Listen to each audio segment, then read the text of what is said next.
pregunta: ¿alguien ha dicho algo que pueda ser verdad, pero que cause daño por ponerle un poquito de sazón a esa verdad? Una verdad a medias. Una verdad a medias, o no, porque también le estaría agregando. Yo creo que sí, ¿no?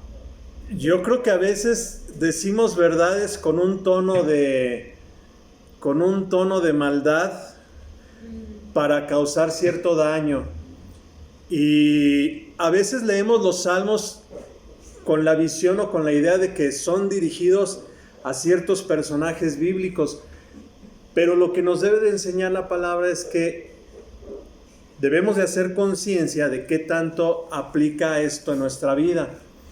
Entonces, el Salmo 52, que es el que sigue a continuación, lo titulé de la siguiente manera, a ver si les gusta algo el título: Las dos caras de la mentira. Chan, chan, chan, chan. Entonces, ¿por qué tendrá dos caras la mentira, o la mentira solo tendrá una cara? Ya lo veremos, es lo que hay que analizar, y espero que me rinda el tiempo porque quisiera decir muchas cosas. En el versículo 1, y si quieren para ahorrar tiempo, nada más síganme con la lectura, porque aparte la traducción no es Reina Valera, no es Las Américas, no es es casi un interlineal. En la Biblia Reina Valera dice al músico principal. A Iván no le ha tocado que he compartido que al músico principal en el original, que se dice Le Manseach, significa al victorioso o al vencedor, que no tendría nada que ver con al músico principal, pero así lo tradujeron. Y luego dice Masquil de David, y en alguna otra ocasión les comentaba que Masquil significa enseñanza, pero más que enseñanza es hacer conciencia, de modo que lo que nos está queriendo decir aquí el título es que este es un salmo para que hagamos conciencia, y vamos a ver en qué vamos a hacer conciencia.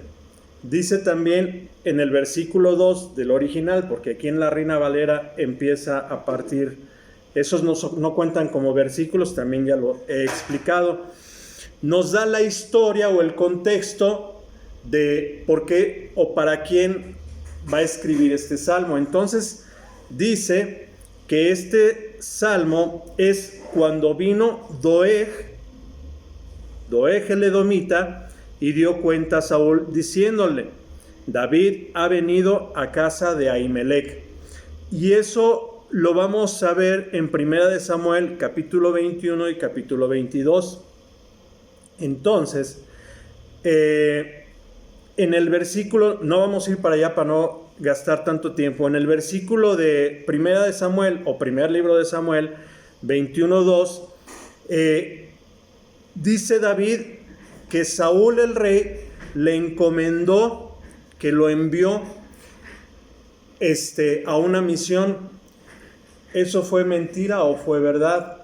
Si vemos la historia, pues fue una mentirota, porque realmente estaba huyendo de el rey Saúl, y llega con el profeta Ahimelech y le cuenta una mentirita, ¿va? Y le dice que lo mandó el rey. Una mentirita que le cuesta la vida, que la recibió, ¿verdad? Exactamente, y eso es lo que vamos a ir analizando, porque son las dos caras de la mentira. Y luego, en el versículo 7, nos cuenta la palabra que estaba ahí Doeg escuchando lo que estaba pasando entre David y Ahimelech. Y también nos dice la palabra que Doeg era un siervo muy importante, o un siervo no, tenía poder delante del rey Saúl, o sea, era valioso, ya tenía un cargo especial, ya era alguien, no necesitaba ser alguien más, pues. Y luego en el versículo 21, igual del primer libro de Samuel 21, David pide armas, Ahimelech dice que no, que nada más tiene la espada con que él mismo mató a Goliat, y dice, esa mera está de lujo, y se va. David pide alimentos y el profeta le dice que lo único que hay es el pan de la proposición, que es el pan sagrado, y solo le dice, bueno, pues tienen que venir un poquito consagrados, ¿va? Aunque sea con que no hayan tocado mujer. Y ya dice David, no hemos tocado mujer en 2 días, y etcétera, etcétera. En el capítulo 22 de 1 Samuel empezamos a ver varias cosas. Saúl está pidiendo información, y antes de eso Saúl había prometido a quien diera información que le iba a dar poder, riqueza, autoridad, en fin, un montón de cosas, ¿va? Y entonces en el versículo 8 vemos cómo Saúl dice que a ver quién tiene esta información. En el versículo 10 está diciendo Doeg a Saúl una verdad a medias, porque le está diciendo que David fue con Ahimelech, pero el tono de su verdad lleva una mentira, porque dice que fue a consultar a ver qué hacía David. Entonces ahí ya fue una mentira, porque no fue el propósito, y todavía le dice que el profeta Ahimelech le ayudó con armas, ¿va? Entonces, sabiendo que se iba a ganar la gracia del rey, y se iba a ser más poderoso, y va a tener todo lo que el rey prometió, van y le mandan a hablar a Ahimelech, y Ahimelech dice, pues ni sé de lo que me estás hablando, la mera verdad. Entonces le dice Saúl a sus siervos, pues mátenlo. Y aquí lo interesante es que ningún siervo quiso tocar al sacerdote, a los sacerdotes. Recordemos que Edom, aquí dice que era edomita, no era del pueblo, era de Edom. A él le valió gorro, a mí me interesa poco. Ajá. Y entonces, ¿qué tanto desearía tener todo lo que Saúl ofreció? Que no nada más mató a los sacerdotes, fue al pueblo donde estaban viviendo los sacerdotes, y dice que mató a mujeres, niños, hasta animales. Arrasó con todo, se ensañó con ellos. Entonces, aquí vemos muchas mentiras, ¿verdad? Por eso digo que son las 2 caras de la mentira. Ese es el contexto del Salmo que vamos a leer. Entonces, en el versículo 3, que en el suyo va a ser el 1, dice, ¿por qué te glorías de maldad, oh ilustre? La misericordia del Eterno es cada día. Entonces aquí vienen un par de palabras que llaman la atención. Donde dice ¿por qué te glorías? En hebreo es titalel, que significa que eres partícipe de una alabanza. Es como aquel que agarra y hace como quien mete un gol y hace esta alegría, ¿no? Metí el gol. Pero luego sigue en el mismo hebreo la palabra berra. Entonces significa que esa la alabanza la hace, pero por el mal que hizo. Entonces es como desquitarse con alguien y bailar con me pude desquitar, ¿va? Ese es el tono con el que él se gloría en su maldad. Y luego dice oh ilustre, creo que en la Reina Valera dice oh poderoso. Lo curioso de la palabra de ilustre es que es Gibor, y Gibor también es un nombre que se le da como poderoso al mismo Dios, ¿va? Gibor es, entonces ya era un poderoso, no necesitaba él más favores del rey, sino que ya tenía un puesto, un nombre. Pero dice, la misericordia del Eterno es cada día. Entonces, ¿de qué te jactas? Dice la palabra, ¿de qué te jactas de todas esas maldades que haces? Si la misericordia de Dios es cada día. ¿Qué quiere decir? que aun con tus mentiras me quisiste hacer daño, eso no va a cambiar el plan de Dios para mi vida. Y eso también es algo que nosotros debemos de estar conscientes, que a lo mejor nos difaman, nos dicen mentiras, nos acusan, nos señalan.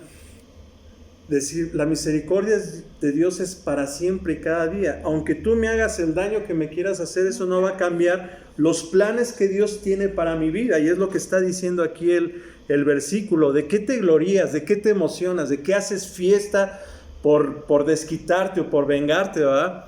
Si la misericordia de Dios para conmigo es cada día. Sus planes van a seguir siendo perfectos para mí, aunque la mano del hombre quiera topar o hacer tropezar, ¿verdad? Entonces, siguiente versículo dice, como afilada navaja o artífice de engaño, tu lengua maquina destrucción como afilada navaja o artífice de engaño. Y entonces, aquí el problema con Doeg, es que es un tipo que usa un lenguaje en el que siempre busca el hacer el mal. Siempre sus palabras van a ser, nos hace pensar o nos hace creer que el título o el nivel que tenía delante de Saúl no lo consiguió haciendo buenas cosas. Lo consiguió a base de engaños, de maldad, de usar un lenguaje de doble sentido. Te digo una verdad, pero a medias o como un partido político. Pues sí, ¿verdad? Prometen pero no cumplen. Y esa seguramente fue el idioma, el lenguaje que usaba Doeg en todo, ¿verdad? Destruyendo a los demás. Era como esa navaja que va cortando y haciendo daño cuando es mal utilizada, ¿va? Versículo siguiente dice, amas el mal más que el bien, la mentira más que decir lo que es justo. Y en esta parte hay algo que nos va a ayudar a entender Proverbios 24:1. Ahí si quiere alguien rápidamente, Proverbios 24:1, el que llegue primero. Amas el mal más que el bien. No tengas envidia de los hombres malos, ni desees estar con ellos. Entonces aquí vemos dos cosas.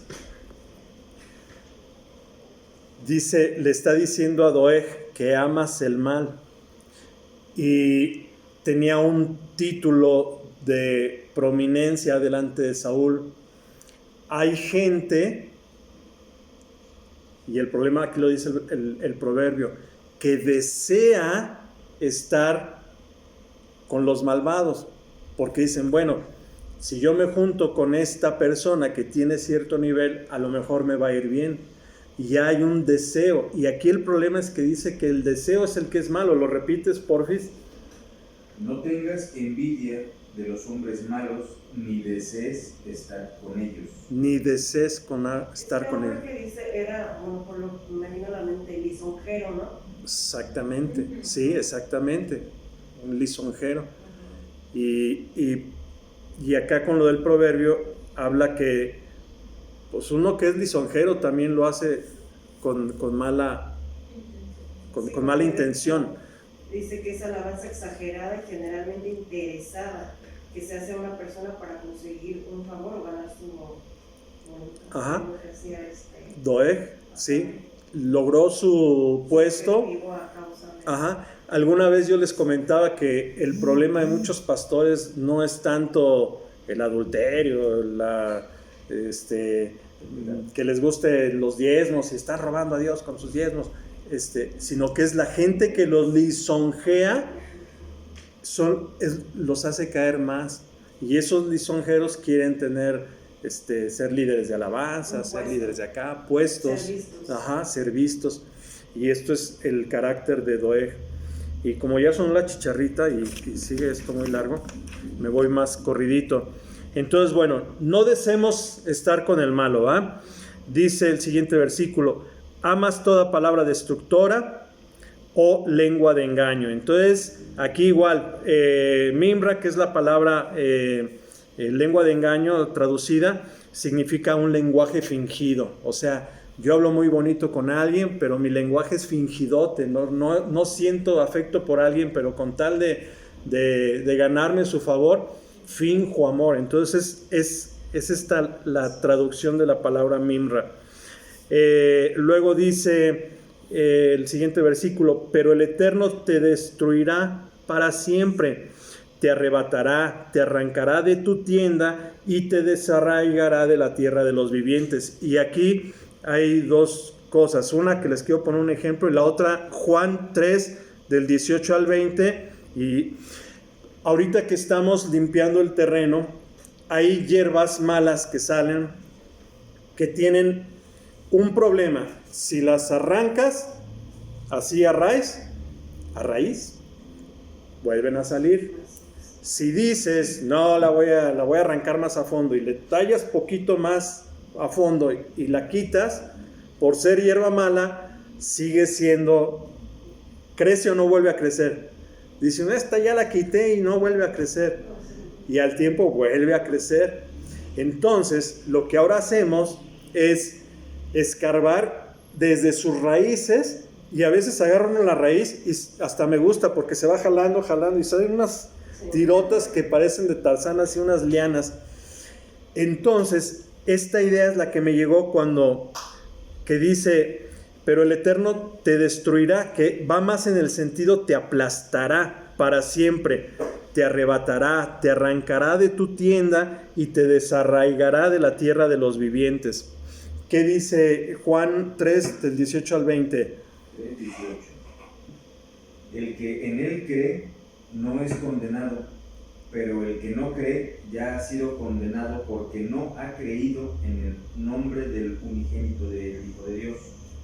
Y esta es la condenación, que la luz vino al mundo y los hombres amaron más las tinieblas que la luz, porque sus obras eran malas. Entonces Doeg hacía obras malas, prefirió las tinieblas que la luz, y finalmente su juicio o su fin va a ser arrebatado, arrancado y desarraigado de la tierra de los vivientes. Y aquí hay algo bien importante o poquito interesante, porque en el original habla de la tienda, y allá creo que habla de la morada, que podría entenderse como una casa, pero como tienda, la tienda es más frágil que la casa. Entonces, los justos verán esto y temerán y se reirán de él, diciendo. Y aquí más que los justos, porque la palabra nos enseña que no hay ninguno justo. Entonces yo les preguntaría, ¿quién de aquí nos sentimos justos? Nadie, ¿va? Pero si les pregunto, ¿quién de aquí se siente justificado? Cambia la palabra, ¿va? Y aquí es donde también debemos de entender que a veces se refiere a los justificados. Los justificados verán esto y temerán, porque dice la palabra que el principio de la sabiduría es el temor al Señor, ¿verdad? Y se reirán de él diciendo, ya casi termino. Dice, he aquí el hombre que no quiso hacer del Eterno su refugio, sino que confió en la abundancia de sus riquezas y se hizo fuerte en sus malos deseos. Y luego dice, pero yo soy como el olivo verde en casa del Eterno, en la misericordia de Dios confío eternamente y para siempre. Aquí hay un contraste de que está diciendo que él va a ser desarraigado, su tienda va a ser quitada, y en el versículo, pero yo soy como olivo verde en la casa del Eterno, ¿sí? El olivo verde es un árbol fuerte, y luego dice que en la casa pero soy como olivo verde en la casa del Eterno, en la misericordia de Dios confío eternamente y para siempre. O sea, si nosotros confiamos, la palabra nos enseña que somos como árboles, ¿va? Somos como árbol plantado, y luego Jesús sana a un ciego y dice, pues solo veo árboles caminando, como árboles. O sea, siempre la palabra nos compara con árboles. Entonces, cuando dice que soy como árbol, como olivo, soy como olivo, significa que el olivo representa un árbol fuerte, representa que da oliva, que da aceite, el fruto del Espíritu, siempre se compara el aceite con el Espíritu, ¿va? Y va a estar en la morada del Eterno. O sea, nunca vamos a ser desarraigados como este que estaba en su tiendita de campaña. Podemos ver la analogía de quien hace su casa en arena y quien hace su casa sobre la roca, ¿va? Más o menos. Y por último dice, te alabaré por siempre por lo que has hecho. ¿Qué ha hecho? Que aún a pesar de que David se echó también sus mentirotas, él lo guardó. Te esperaré en tu nombre. Y también en esto tendría que ver algo con que esperaremos a que el nombre de Yeshua, que creamos en él, ¿verdad? Porque es bueno delante de todos los justificados, apartados, redimidos, y acá le pusieron santos. Entonces, las dos caras de la mentira. Las mentiras de David, ¿sí? Es que finalmente él reconoció su mentira en 1 Samuel 22, delante de Abiatar.